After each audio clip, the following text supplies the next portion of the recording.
Hotel Kavya, smart residency and marriage house, सभी आधुनिक सुख सुविधाओं से पूर्णतः सुसज्जित, फुली एयर कंडीशन। शादी, party, birthday party, ring ceremony, seminar आदि अवसरों के लिए संपर्क करें। Hotel Kavya, smart residency and marriage house, station road, Mauranipur. Contact number 9450067967, 05178260165। नमस्कार, बंजारा बीट्स में आपका स्वागत है। मैं हूं ज्योति प्रकाश खरे। आज हम आपको मिलवा रहे हैं एक वरिष्ठ कांग्रेसी नेत्री श्रीमती सरोज त्रिपाठी जी से, जिन्होंने अपने जीवन काल में बहुमुखी प्रतिभा की वो धनी रही हैं और उन्होंने हर क्षेत्र में एक स्पेशल मुकाम हासिल किया है। चलिए मिलते हैं सरोज त्रिपाठी जी से। नमस्कार सरोज जी।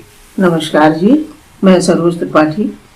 सरोज जी, आपकी राजनीतिक यात्रा कब से शुरू हुई और कैसे आप इस फील्ड में आई, कब आई?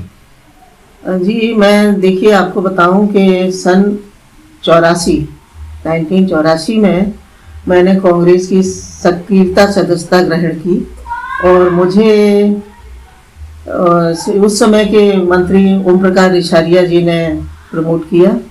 वो ही मुझे राजनीति में लाने वाले थे और 84 में मैंने जब ज्वाइन किया कांग्रेस तो एज ए सक्रिय मेंबर की तौर पे मैं साधारण एक महिला की तरह फर्श भी मैंने उठाया। कोई मीटिंग हुई, वहाँ पे सारे अरेंजमेंट करवाया। एक साधारण महिला की तरह मैंने लगातार 6 वर्षों तक कांग्रेस की सेवा की।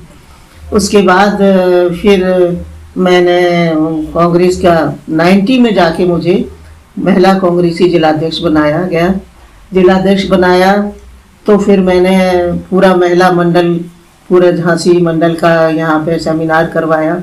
उसमें मुझे काफ़ी अच्छा रिस्पॉन्स मिला महिलाओं की तरफ से जी। तो उससे खुश होकर हमारी प्रदेश की अध्यक्ष ने फिर मुझे प्रदेश में सक्रिय करके महामंत्री बनाया, फिर उपाध्यक्ष बनाया। ये राजनीति में हमारा कम से कम 30 साल का योगदान है।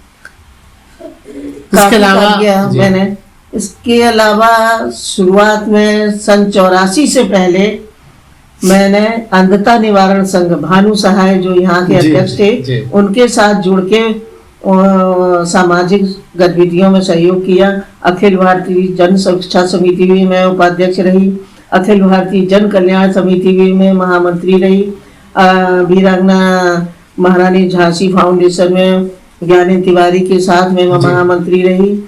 तमाम सामाजिक संस्थाओं में मैंने बिना किसी उसके योगदान किया और अपना समय दिया, जिससे मुझे आंतरिक खुशी मिलती थी समाज का कार्य करने के लिए। वीरांगनाओं के लिए मेरा सिर्फ एक ही संकल्प था कि झांसी की रानी जब इतना काम कर सकती हैं और उन्होंने अपने अंग्रेजों से लड़ाई लड़ी, तो झांसी की महिलाओं को पीछे क्यों रहना चाहिए? उन्हें आगे बढ़ के झांसी का नाम को उज्जवल करना चाहिए। और हमारी हमेशा से यही प्रेरणा रही है कि झांसी की नगरी से एक महिला को ही हर क्षेत्र में सबसे आगे बढ़ के आना चाहिए और नाम महिलाओं से ही जाना चाहिए। और वही प्रेरणा को लेकर हमारे हस्बैंड स्टेट बैंक में मैनेजर थे और घर परिवार था, उसके बावजूद भी मैंने सोचा कि महिला हर कार्य कर सकती है। तो मैंने अपना एक अखबार निकाला। क्या नाम था? और अखबार का, हमारे पेपर का नाम था हम संघर्ष करेंगे। जो मेरा नारा था वही मैंने पेपर का नाम अपना चुना और उससे साप्ताहिक अखबार निकाल के मैं बाकायदा स्मॉल न्यूज़पेपर की वो बनी और मान्यता प्राप्त पत्रकार रही। कई वर्षों तक पेपर चला, लेकिन कुछ ऐसा ड्रॉबैक आया कि हमारा एक्सीडेंट हुआ, हमारा पैर टूटा, उस वजह से फिर हम उसको आगे नहीं कर पाए। तो वो पत्रकारिता का क्षेत्र हमारा वहीं छोड़ा। स्मॉल न्यूज़ पेपर्स की मैं उत्तर प्रदेश की मैं वो रही, वहाँ पे उस कमेटी की भी रही मैं मेंबर। हाँ, उसकी मेंबर रही। यहाँ जिला विधिक सेवा प्राधिकरण की सदस्य रही मैं। परिवार न्यायालय में मैं मेंबर 10 साल रही। कई समझौते में। रेलवे में भी आपका? रेलवे में मैं DRECC की पहली महिला मेंबर रही, जो मैंने यहाँ पे रेलवे के उसमें तमाम गतिविधियों में सहयोग किया और अपने सजेशन दिए, जिससे कि रेलवे में उसको मान्यता दी गई। इसी तरह से मैंने समाज का कई क्षेत्रों को चुना कि कोई क्षेत्र ऐसा ना छूट जाए जो ये कहे कि महिला ये काम नहीं कर सकती। जी जी। मुझे लगता रहा कि मैंने ये भी कर लिया, मैंने वो भी कर लिया, मैंने ये भी किया, और महिलाओं के लिए विशेष तौर से कार्य करने की प्रेरणा मेरे मन में बनी रही। फिर मैंने सोचा कि एक क्षेत्र जरूर तुमसे छूटा है, वो व्यावसायिक, कि आप कमाने वाली महिला नहीं बन पाए।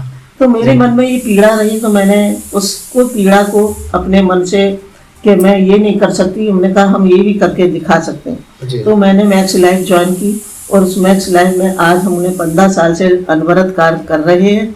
आज भी मैक्स लाइफ की मैं एडवाइजर हूँ और मुझे तमाम सम्मान प्राप्त भी हुए वहाँ पे।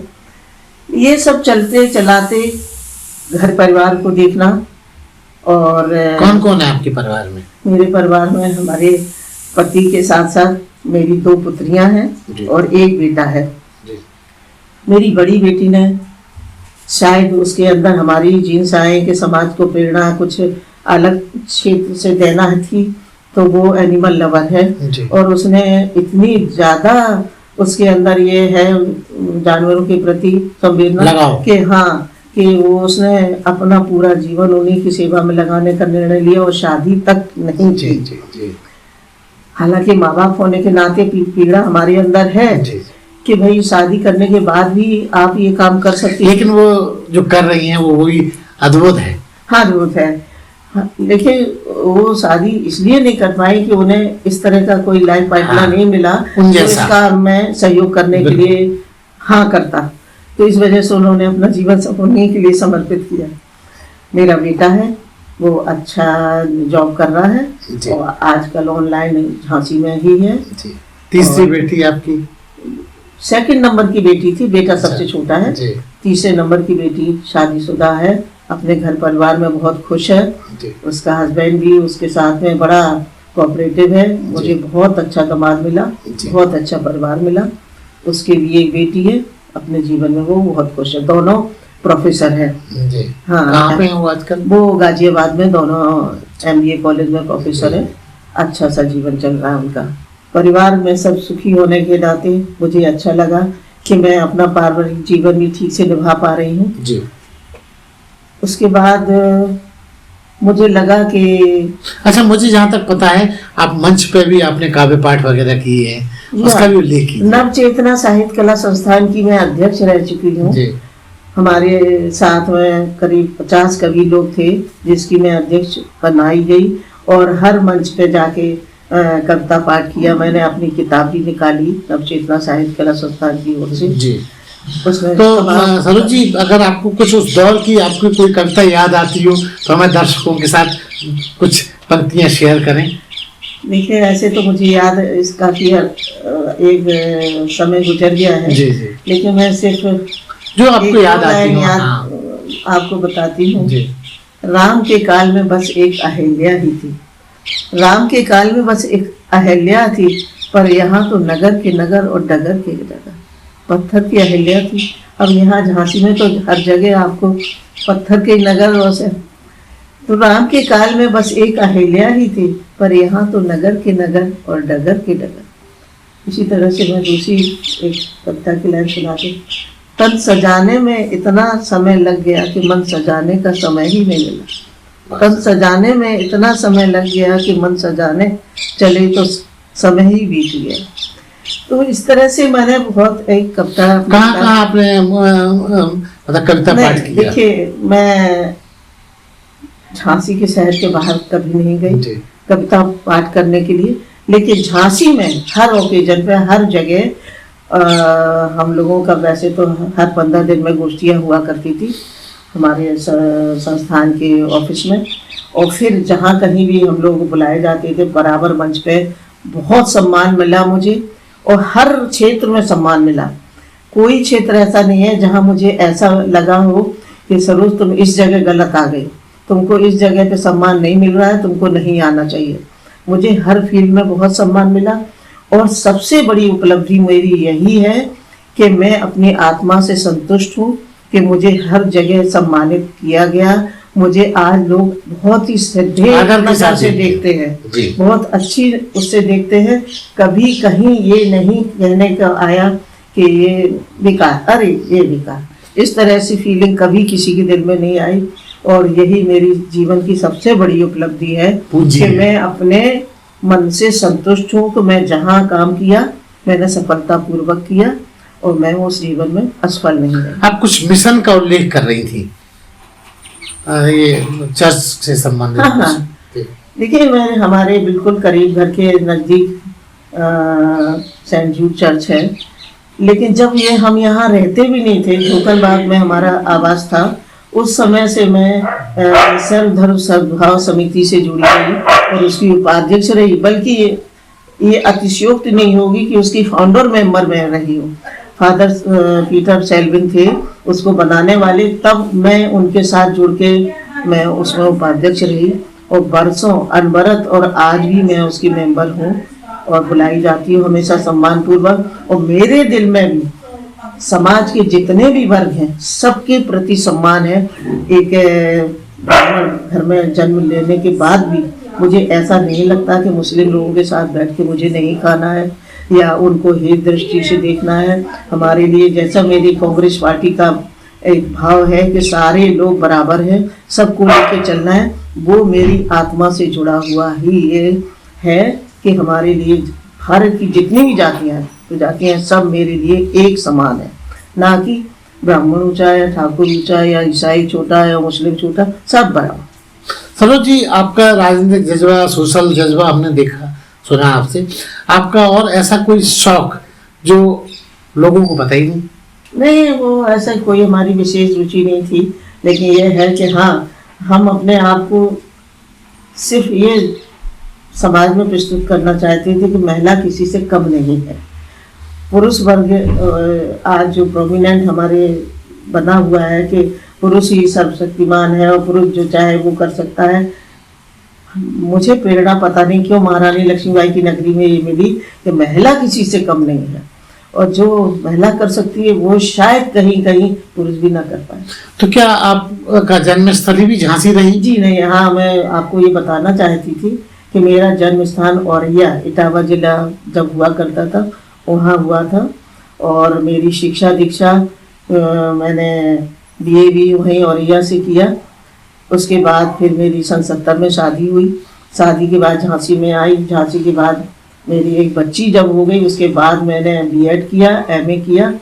मेरा जॉब भी लगा औरैया में इंटर कॉलेज में, लेकिन मैंने परिवार चलाने की वजह से जॉब को छोड़ा कि ठीक से परिवार चलाना है, पति के साथ रहना है, फिर अलग अलग रहना संभव नहीं हो पा रहा था ठीक से, तो इसलिए मुझे जॉब छोड़ना पड़ा था और मैंने फिर साहित्यिक अपनी गतिविधियाँ उसी समय से शुरू की। आपने बताया कि आपकी एक कोई पुस्तक भी प्रकाशित हुई है? जी हाँ, मेरे नवचेतना साहित्य कला संस्थान की ओर से एक पुस्तक प्रकाशित। तो क्या वो काव्य संग्रह है? काव्य संग्रह। अच्छा। हाँ जी। कोई और पुस्तक फिर आपके लिखने का? फिर नहीं, लिखने का तो चलता रहा, लेकिन फिर हम उसको प्रकाशित नहीं करा पाए, प्रकाशित नहीं कराई। लिखी तो बहुत सारी हमने रचनाएं हैं और एक डायरी लिखी रखी है। जी। फिर कभी इंतजार कर रही है छपने के लिए।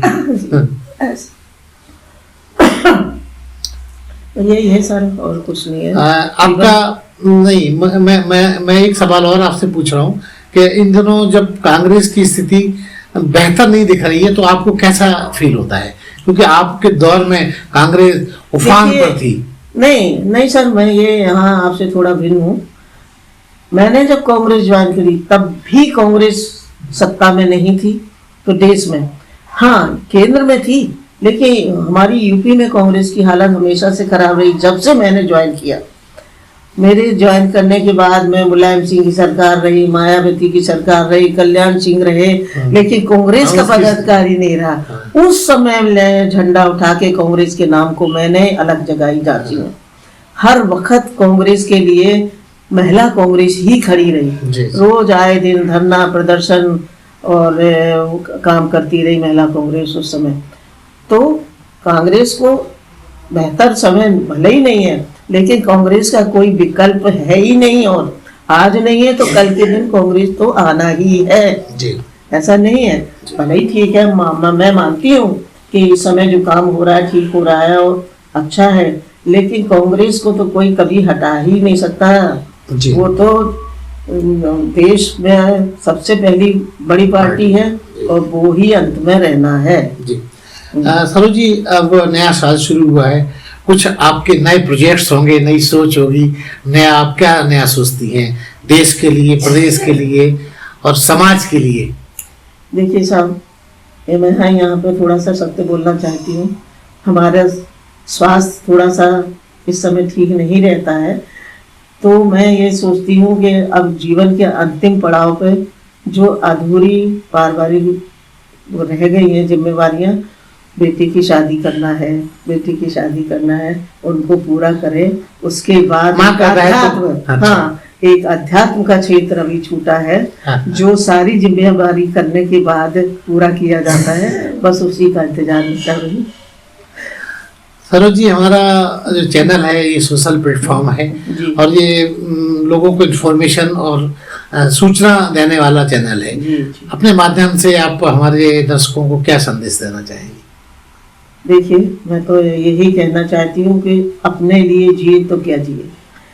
अपने लिए तो हर इंसान जीता है, लेकिन देश के लिए, समाज के लिए, अपने क्षेत्र के लिए, अपने प्रियजनों के लिए, अपने से जुड़े लोगों के लिए जो कुछ करके जाए इंसान, वही सबसे बड़ी समाज सेवा होती है। वही आपके साथ जाता है। अपना करा हुआ अपने लिए हर कोई करता है, वो कोई बड़ी बात नहीं। आपने जब तक दूसरों के लिए कुछ नहीं किया तो आपका जीना बेकार है।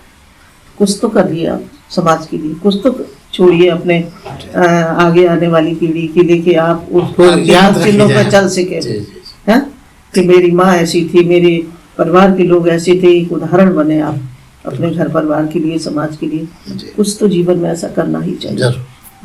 तो ये थी सरोज त्रिपाठी जी, जो अपने मन की गाथा, मन की व्यथा और अपना किया धरा सब कुछ बंजारा बीट के साथ शेयर कर रही थी। नमस्ते सरोज जी। मैं धन्यवाद देती हूँ बंजारा बीट को कि आप आए, बहुत खुशी मिली, और आपका चैनल निष्पक्ष लोगों की बात सुनता है और समाज के सामने प्रसारित करता है। ये आपको बहुत बहुत धन्यवाद। नमस्कार। इस चैनल को लाइक और सब्सक्राइब करना ना भूलें। देखते रहिए बंजारा बीट्स।